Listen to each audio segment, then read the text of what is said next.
La corriente monástica había surgido ya a fines del siglo III como respuesta a la relajación en las prácticas religiosas de los fieles con respecto a las primitivas comunidades cristianas dispuestas a morir por su fe. Poco después aparecerían los primeros monasterios que agrupaban a los monjes bajo una misma regla. Se expandieron a Oriente con Basilio el Grande, a Roma con Juan Casiano y luego a Francia con Martín de Tours. Irlanda, que fue evangelizada en el siglo V por Patricio, se convertiría en un centro de monaquismo muy destacado algo más tarde. Pero la vida monástica empezó a desarrollarse con brillantez y eficacia en el occidente cristiano a partir del siglo VI. La regla de Benito de Nursia, ideada por este santo y aplicada primero en Subiaco y después en Monte Cassino, ambas en Italia, propugnaba la vida en común de un conjunto de personas que compartían una forma de pensar y una misma actitud religiosa en una amplia residencia colectiva. Esta la constituiría el monasterio, generalmente alejado de los centros urbanos, con un templo anexo y a veces granjas y tierras de cultivo alrededor. Estos hombres retirados del mundo, pronto llamados monaki o monjes, se dedicaban especialmente al rezo en comunidad y al culto solemne en la iglesia, cumpliendo con ello el primer mandato del lema expuesto en su regla: reza. Pero realizaban también trabajos manuales e intelectuales para adecuarse al segundo precepto del mismo lema: trabaja. Esto en latín es ora et labora. Parte de estos monjes eran presbíteros, pero la mayoría eran simples legos, o sea, profesos sin opción a las sagradas órdenes, aunque los votos de pobreza, castidad y obediencia a sus superiores regían para todos ellos. Algunas de estas colectividades religiosas dependían de un señor feudal, otras del obispo de la diócesis y otras directamente del papa. Los que seguían la Regula Monacorum de Benito de Nursia, los llamados benedictinos, fueron los monjes más numerosos e importantes de la Europa occidental durante casi toda la Edad Media, tanto por su calidad moral y su influencia cultural, como por el poder económico que alcanzaron sus monasterios. La obra creada por el llamado patriarca del monaquismo occidental experimentó en tres momentos determinados de la Alta Edad Media, tras la muerte del fundador, nuevos y poderosos impulsos con el consiguiente prestigio y su expansión por todo el continente. La primera oleada renovadora tuvo lugar en tiempos de Carlomagno, al comenzar el siglo IX. El propio emperador, junto con Alcuino, abad de San Martín de Tours, decidió someter todos los monasterios del imperio a la disciplina benedictina e implantar en ellos su espíritu de austeridad, sencillez y eficacia. Su heredero, Ludovico Pío, con la ayuda de Benito de Aniano, llevó este proyecto a la práctica. El monacato alcanzará tal importancia que en la época se llegará a hablar de un ordo monacorum, o un orden de los monjes. Por el término orden se entendía una categoría social que en este caso se diferenciaba de la formada por las personas dedicadas a la vida diocesana y parroquial que integraban el ordo clericorum. Durante varios siglos, las órdenes monásticas respondieron en Occidente a unas formas de vida eminentemente rural y feudal. La profunda religiosidad de la época, unida al deseo de asegurar la salvación eterna de las almas, terminó comportando la afluencia de donaciones a los monasterios. Con la acumulación de bienes, la conducta de los monjes empezó a flexibilizarse y el espíritu benedictino fue perdiendo su pureza.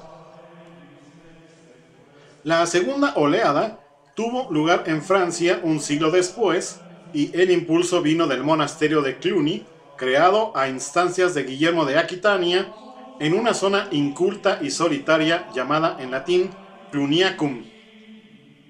Este centro monástico, también estricto cumplidor de la regla de San Benito, fue dirigido sucesivamente por venerables abades, casi todos longevos y con largos pontificados. Desde su creación y por voluntad de los fundadores, Cluny fue propiedad exclusiva de San Pedro y San Pablo.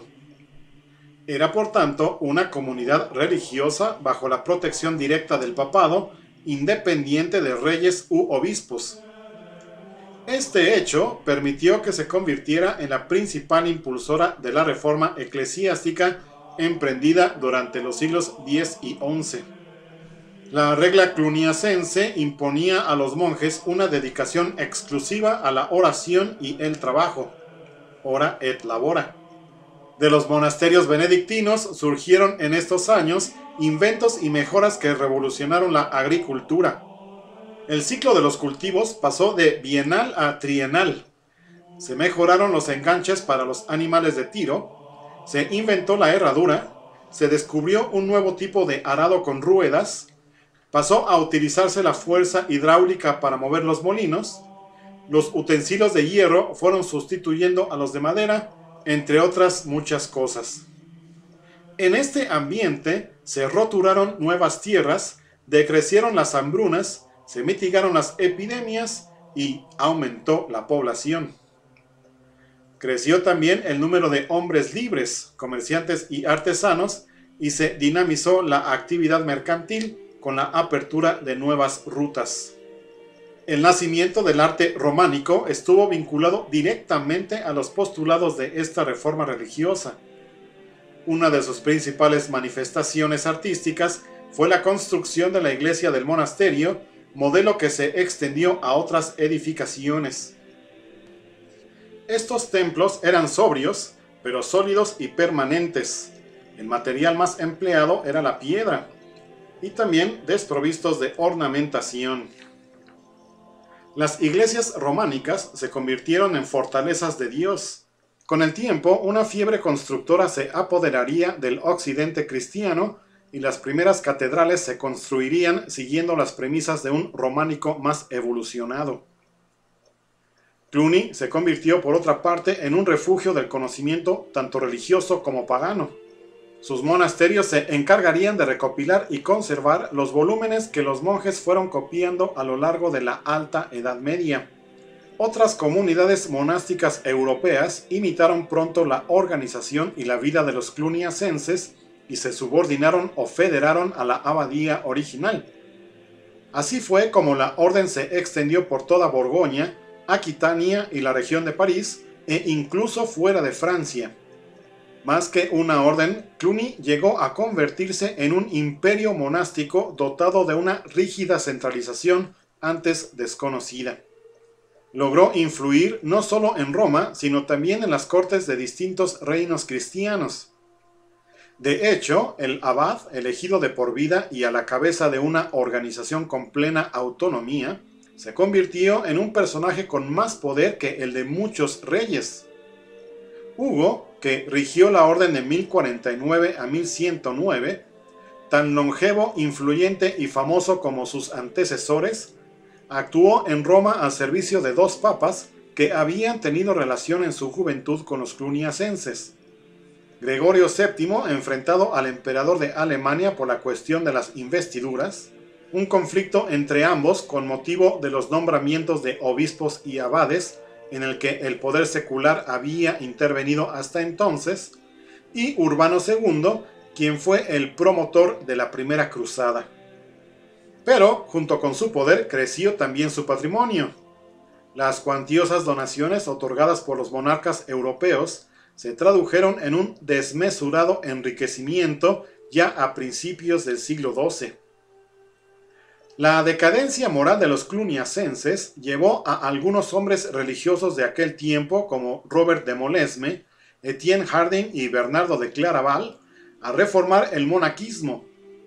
Tras criticar duramente los excesos de Cluny, marchitado y degenerado según ellos por el lujo, el orgullo y la indolencia, pretendieron aplicar con mayor pureza la regla de San Benito, así como conseguir que los monasterios volvieran a la sencillez original, con mayor atención al trabajo manual, menos dedicación al culto público y el abandono de las inútiles tareas intelectuales de puro relumbrón.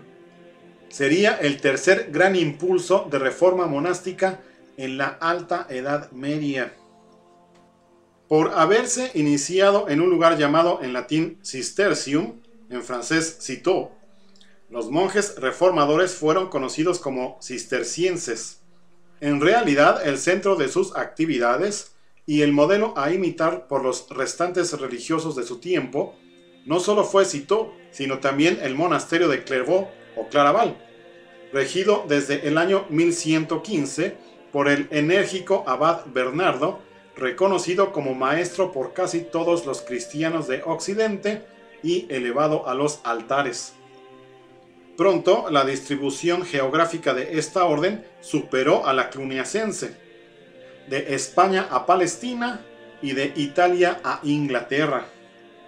Frente al imperio monástico simbolizado por Cluny, el Cister fue una especie de federación de casas de la que Citeaux constituyó siempre el referente. A diferencia de la absorción de monasterios ya existentes practicada por la orden cluniacense, los cistercienses optaron por la fundación de abadías de idéntica simplicidad arquitectónica, construidas en zonas alejadas de las grandes vías de comunicación. Esta austeridad regía en todos los aspectos de la vida monástica, desde la liturgia hasta la decoración de la iglesia o el claustro. No se permitía ningún detalle que pudiera distraer la atención del monje, como vidrieras, pinturas o esculturas. Tampoco se erigían campanarios sobre las iglesias de la orden, pues se entendía que la comunidad vivía en el más absoluto retiro. Ni siquiera el pueblo era admitido en los oficios religiosos del monasterio. Esta rígida disciplina se mantuvo hasta mediados del siglo XIII. La sobriedad alcanzaba también a la indumentaria de estos monjes, quienes vestían de blanco o de gris en lugar de usar los brillantes hábitos negros de Cluny. Leían, escribían y hablaban menos. Eran más pobres, pero todo lo hacían pensando en una posible riqueza interior. En cuanto a su organización, los abades eran elegidos por los propios monjes, a diferencia de lo que ocurría en la orden cluniacense. Menos centralizada que esta, la del Cister dejaba en manos de cada abad la dirección de su monasterio, aunque disponía que las decisiones generales fueran tomadas en una conferencia anual de los abades en Cistercium. Esta institución, denominada Capítulo General, se encargaba de la observancia de la regla y la mejora de costumbres. Era una especie de tribunal supremo que fue adoptado posteriormente por el resto de las órdenes religiosas. Pero a lo largo del siglo XIII, el Cister empezó a padecer el mismo mal que Cluny. El enriquecimiento a través de donaciones acabó con la austeridad benedictina adoptada por esta comunidad en un principio. Por otro lado, y definitivamente no menos importante, está el monacato femenino. En la Alta Edad Media ya existían monasterios femeninos, aunque no tan abundantes como en épocas posteriores. Una de las primeras responsables de la creación de estas comunidades fue Santa Escolástica, hermana de San Benito de Nurcia. Poco antes de morir, en el invierno de 543, Santa Escolástica había fundado un monasterio de mujeres en Piumarola, cerca de Monte Cassino. Según el Papa, conocido como Gregorio Magno, fundador del canto gregoriano y uno de los biógrafos de la santa, las muertes de Escolástica y de su hermano se produjeron con solo unos días de diferencia. San Benito, que había visto en sueños cómo Escolástica subía al cielo en forma de paloma, dispuso que los restos de su hermana fueran enterrados en la misma tumba que él debería ocupar muy pronto. El cuerpo de Escolástica fue trasladado más tarde a la abadía francesa de Fleury y ya en el siglo IX al monasterio femenino de Le Mans. Más tarde destacaron monjas como Santa Hildegarda, mística benedictina, quien creó 2 monasterios en Alemania en el siglo XII, autora, entre otras obras, de un tratado dogmático y otro de medicina. Sobre Santa Hildegarda de Bingen, tengo un video en este canal, cuya liga te dejaré en la parte de abajo en la descripción de este video.